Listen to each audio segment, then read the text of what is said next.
आपके अपने channel pregnancy care 1 to 9 में आपको खुशामदीद। मेरा नाम है डॉक्टर ताहिर। आगे बढ़ने से पहले चैनल को सब्सक्राइब जरूर कर लीजिएगा।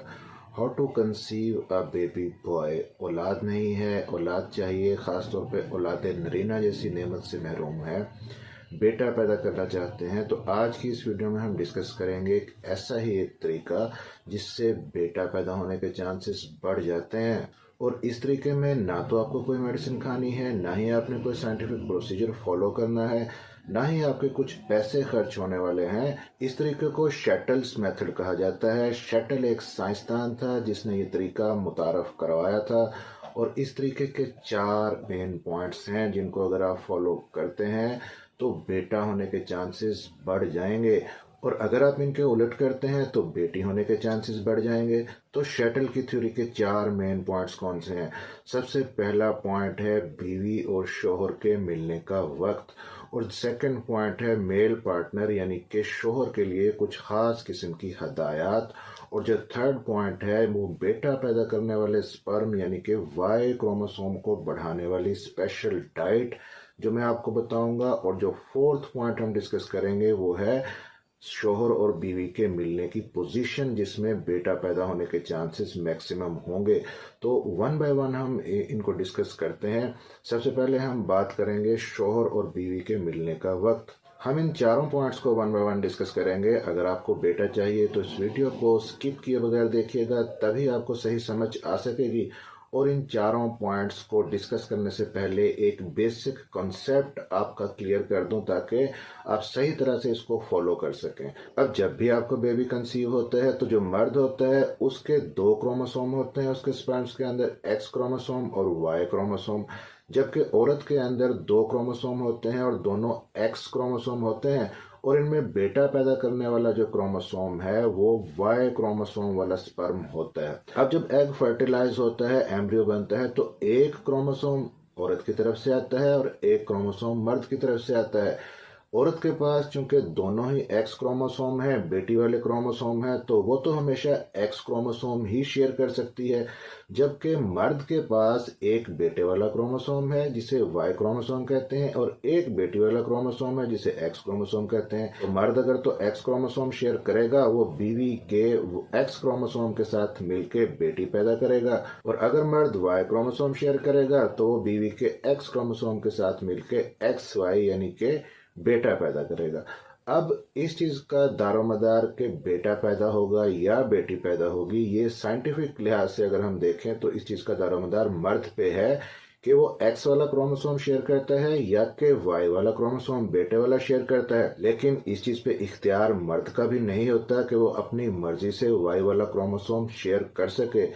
यहाँ पे लेकिन एक चीज बता दूं कि अक्सर जो कपल्स होते हैं देखा गया है कि शादियां होती हैं, बेटियां ही बेटियां हैं, तो जो शोहर हैं वो बेटे के चक्कर में दूसरी शादी करते हैं कि शायद इस औरत से हमें बेटियां हो रही हैं, बेटा नहीं हो रहा, तो उसके लिए दूसरी शादी कर लेते हैं। तो याद रखें कि बेटा होना, औलाद नरीना होना, ये डिपेंड करता है मर्द के वाई क्रोमोसोम पे।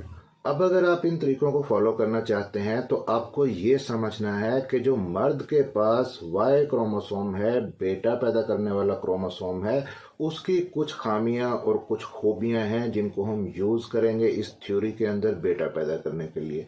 सबसे पहली चीज, जो वाई क्रोमोसोम वाला बेटा पैदा करने वाला स्पर्म होता है वो वाई क्रोमोसोम निस्बतन कमजोर होता है एक्स क्रोमोसोम से। उसकी लाइफ थोड़ी होती है, जल्दी मर जाता है, जल्दी डेड हो जाता है, और साइज में भी छोटा होता है, वजन में भी हल्का होता है अगर उसको कंपेयर करें हम बेटी वाले एक्स क्रोमोसोम से। लेकिन यहाँ पे एक खूबी है बेटे वाले वाई क्रोमोसोम की, वो ये कि ये वाई क्रोमोसोम बेटे वाला जो स्पर्म होता है ये बहुत तेजी से हरकत करता है एक्स क्रोमोसोम की निस्बत। अब इन्हीं पॉइंट्स को मद्देनजर रखते हुए आपने कुछ काम करने हैं अगर आप चाहते हैं कि आपके यहाँ बेटा पैदा हो। तो सबसे पहले बात कर लेते हैं शोहर और बीवी के मिलने का वक्त। अगर आप बेटा पैदा करना चाहते हैं तो कब मिलें आपस में? बिल्कुल ओवुलेशन डे पे मिलें, और ओवुलेशन डे से 2 दिन पहले भी मिलें और 2 दिन बाद भी मिलें अगर बेटा पैदा करना चाहते हैं। और अगर बेटी पैदा करना चाहते हैं तो ओवुलेशन डे से 3 दिन पहले मिलें, 4 दिन पहले मिलें और 5 दिन पहले मिलें, लेकिन उसके बाद आपस में मिलाप ना करें। उसकी रीज़न ये होती है कि स्पर्म की जो मैक्सिमम लाइफ है वो 5 दिन होती है।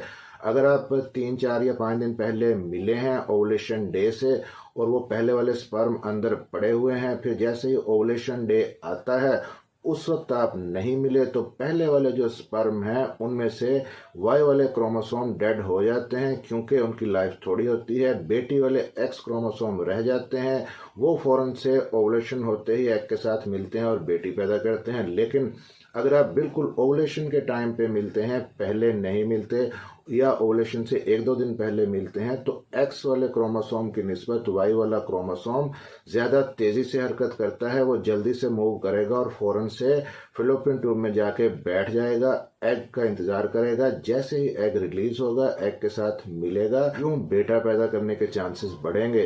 अब यहाँ पे जो नए व्यूअर्स हैं, कुछ खवातीन ये भी पूछेंगी कि ये ओवुलेशन डे क्या है, ओवुलेशन के टाइम पे मिले ओवुलेशन क्या है। तो जिस दिन फीमेल के अंदर ओवरी से एग निकलता है उसको हम ओवुलेशन कहते हैं। और वो ओवुलेशन डे आप कैसे निकालती हैं? जिस दिन पहले दिन आपको मेंसेस आए थे वो डेट आपने नोट कर लेनी है और उससे आगे आपने 14 काउंट करने हैं, 14। तो जो 14वां दिन होगा ये आपका ओवुलेशन डे होगा, बशर्ते कि आपका साइकिल नॉर्मल है, 28 दिन का है। 28 दिन के बाद आपको पीरियड्स आते हैं। लेकिन अगर आपको पीरियड्स 28 दिन से ज़्यादा आपका साइकिल है, 30 दिन के बाद, 31, 32 या 35 दिन के बाद साइकिल की माहवारी आपको आती है, तो आप उसमें से अगर 35 डेज का साइकिल है उसमें से 14 माइनस कर दें। वो जो दिन बनेंगे वो आपका ओवुलेशन डे होगा। अब यहाँ से एक एग्जांपल से समझने की कोशिश करते हैं। फर्ज करें कि किसी भी खातून को मेंसेस आए 1 मार्च को, वो 1 मार्च उसका पहला दिन था मेंसेस का, तो अब उसका साइकिल है 28 डेज का, 28 दिन के बाद उसको माहवारी आती है। तो 1 मार्च से आप आगे काउंट करें तो 14 मार्च जो बनेगा वो उस खातून का ओवुलेशन डे होगा। तो अगर वो बेटा पैदा करने की ख्वाहिशमंद हैं तो वो 14 मार्च को भी मिलें और उससे 2 दिन पहले यानी कि 12 और 13 मार्च को भी मिलें, 14 को भी मिलें और 15 और 16 मार्च को भी मिलें। तो ये जो 2 दिन पहले भी ओवुलेशन डे से और 2 दिन बाद भी और ओवुलेशन डे पे भी मिलेंगे तो बेटा होने के चांसेस ज़्यादा होंगे। लेकिन अगर बेटी के ख्वाहिशमंद हैं तो फिर आप 9 और 10 मार्च को मिलें और उसके बाद आप ना मिलें अगर आपका ओवुलेशन डे 14 मार्च बन रहा है तब। अब यहाँ पे शटल की थ्योरी का सेकंड पॉइंट हम डिस्कस करने वाले हैं कि मर्द के लिए, शोहर के लिए कुछ खास टिप्स। रिसर्चेस ये शो करती हैं कि जो कॉफ़ी है वो आपके वाई क्रोमोसोम को स्टिमुलेट करती है, एक्टिवेट करती है। तो इसलिए एडवाइस ये किया जाता है कि शोहर मिलने से पहले 1 कप कॉफ़ी का लाजमी ले, इससे बेटा होने के चांसेस बढ़ जाते हैं।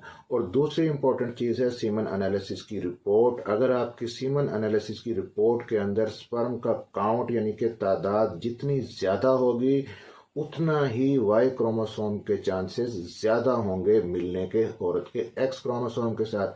तो ऐसी डाइट लें जो आपके स्पर्म काउंट को बढ़ाए, आपकी मनी की मिकदार को बढ़ाए। और यहीं पे टिप ये है मर्दों के लिए कि अगर वो बेटे के ख्वाहिशमंद हैं तो ओवुलेशन डे से, अपनी बीवी के ओवुलेशन डे से 4 दिन पहले आपने आपको रोक के रखें, डिस्चार्ज ना हो, हम बिस्तरी ना करें और फिर एन ओवुलेशन डे पे हम बिस्तरी करें। उसका एक फ़ायदा तो ये होगा कि आपका जो सीमन निकलेगा उसका वॉल्यूम ज़्यादा होगा और स्पर्म का काउंट ज़्यादा होगा और उनके अंदर वाई क्रोमोसोम वाले स्पर्म भी ज़्यादा होंगे। अब शटल की थ्योरी का तीसरा पॉइंट हम डिस्कस कर लेते हैं कि डाइट आप कौन सी लें जिससे बेटा पैदा होने के चांसेस बढ़ जाएं। अगर पहले शोहर के हवाले से बात करें तो उसने ऐसी डाइट लेनी है जिससे उसके वाई क्रोमोसोम ज़्यादा स्टिमुलेट हों, वाई क्रोमोसोम वाले स्पर्म ज़्यादा बने। उसे मैंने ऑलरेडी बताया कि आप ऐसी डाइट लें जिससे स्पर्म का काउंट और स्पर्म का वॉल्यूम बढ़े। उसमें स्पेशली आप कॉफ़ी ले सकते हैं, हफ्ते में 2-3 बार चॉकलेट खाएं लेकिन डार्क चॉकलेट लें, ब्राउन चॉकलेट न लें।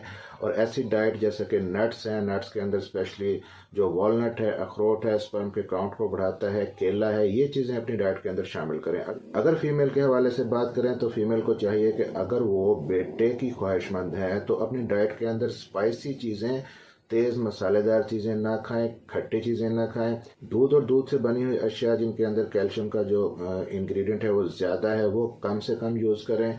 और फीमेल को भी चाहिए कि ऐसी डाइट लें जिसके अंदर पोटेशियम ज़्यादा हो, जैसा कि केला, साग, ब्रोकली, ये चीज़ें ज़्यादा लें। अब यहीं पे एक चीज़ और पॉइंट मैं आपको बता दूं कि बॉडी का अल्कलाइन, फीमेल बॉडी का अल्कलाइन एनवायरनमेंट फेवर करता है वाई क्रोमोसोम के देर तक जिंदा रहने को और बेटा पैदा करने को। अब ये जो बॉडी का अल्कलाइन एनवायरनमेंट है, इसमें हम बात कर रहे हैं जो आपका वेजाइनल म्यूकस होता है, वेजाइनल सिक्रीशंस होती हैं, वहां पे आपके बॉडी का अल्कलाइन एनवायरनमेंट होना बहुत ही जरूरी होता है। यानी कि वेजाइनल पीएच अल्कलाइन होनी चाहिए। इसको अल्कलाइन करने के लिए कौन सी डाइट आप ले सकती हैं? आप जितनी भी फ्रेश फ्रूट्स वेजिटेबल्स हैं वो लें, लेकिन स्पेशली उनके अंदर जो रूट वेजिटेबल्स हैं जैसे कि गाजर, मूली, शलजम, ये चीज़ें ज़्यादा इस्तेमाल करें। फिर नट्स का इस्तेमाल ज़्यादा करें। और जो क्रोसीफेरस वेजिटेबल्स हैं, गोभी, बंद गोभी, फूल गोभी, ये चीज़ें भी आपके बॉडी के एनवायरनमेंट को अल्कलाइन करती हैं और बेटा पैदा होने के चांसेस को बढ़ाती हैं। और दूसरी इंपॉर्टेंट चीज़ है यहाँ पे प्रीनेटल विटामिन यानी कि फॉलिक एसिड। चाहे आप बेटे के लिए कोशिश कर रही हैं या बेटी के लिए कोशिश कर रही हैं, फॉलिक एसिड आपको फौरन से लेना शुरू कर देना चाहिए हेल्दी प्रेगनेंसी के लिए। मेल पार्टनर के लिए ही एक टिप मैं और बताना चाहूँगा कि वो ढीला ढाला अंडरवेयर पहने, बहुत ज़्यादा टाइट अंडरवेयर या टाइट जीन्स ना पहने, क्योंकि जब टाइट अंडरवेयर आप पहनते हैं तो आपका जो स्क्रोटल टेम्परेचर है वो अगर बढ़ जाता है तो बढ़ा हुआ टेम्परेचर स्पर्म को किल करता है और वाई वाला जो क्रोमोसोम है वो निस्बतन कमजोर होता है, बेटे वाला जो क्रोमोसोम वो जल्दी डेड हो जाता है। अब बात कर लेते हैं शटल की थ्योरी के चौथा यानी कि आखिरी पॉइंट, यानी कि मिलने की पोजीशन। हम बिस्तरी करते वक्त शोहर और बीवी के मिलने की पोजीशन क्या होनी चाहिए जिससे बेटा पैदा होने के चांसेस बढ़ जाएं। तो मिलने की पोजीशन से पहले जो इम्पोर्टेंट चीज़ है वो है ऑर्गेज्म हासिल करना फीमेल का ज़रूरी होता है।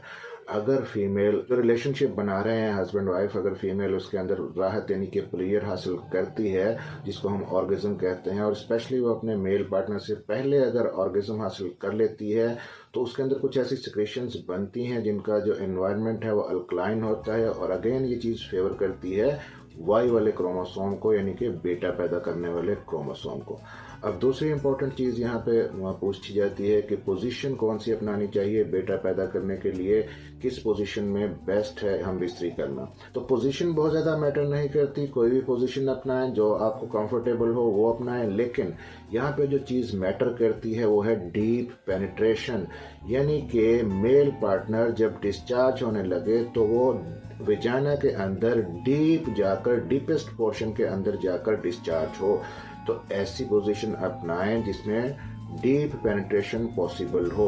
उसकी वजह यह है कि जब वो मेल का जो मवाद है, जो स्पर्म है, वो वेजाना के अंदर डीप गिरेंगे, सर्विक्स के पास गिरेंगे, तो वेजाना का जो बाहर वाला एनवायरनमेंट होता है वो निस्बतन एसिडिक होता है और फीमेल के रिप्रोडक्टिव सिस्टम का अंदर वाला जो एनवायरनमेंट है वो निस्बतन अल्कलाइन होता है। इसलिए वहाँ पे वाई क्रोमोसोम जिंदा रहेगा और फिर फासला कम होगा। जब वो सर्विक्स के मुंह के पास स्पर्म गिरेंगे तो थोड़ा फासला तय करना पड़ेगा फिलोपियन ट्यूब तक जाने के लिए स्पर्म को, और वाई वाला जो क्रोमोसोम है वो जल्दी से ऊपर चढ़ जाएगा। तो अब तक की वीडियो में शटल की थ्योरी हमने जो डिस्कस की, जो मेथड हमने डिस्कस किए, मैंने आपको कुछ ऐसा नहीं बताया कि आपको कुछ मेडिसिन खानी पड़े या आपको कुछ पैसे खर्च करने पड़े या कोई गलत तरीका आपको नहीं बताया। नॉर्मली रूटीन में जो आप कर रहे होते हैं उसी को आपने करना है, थोड़ी बहुत तब्दीलियां करके तो ट्राई करने में हर्ज नहीं है अगर आप बेटे के ख्वाहिशमंद हैं। चैनल को सब्सक्राइब जरूर कर लीजिएगा और बेल नोटिफिकेशन ऑन कर लीजिएगा ताकि प्रेगनेंसी केयर 1 to 9 की नई आने वाली वीडियो आप तक पहुंच सके। मिलते हैं अगली किसी वीडियो में, तब तक के लिए अपना ख्याल रखिएगा और दुआओं में याद रखिएगा।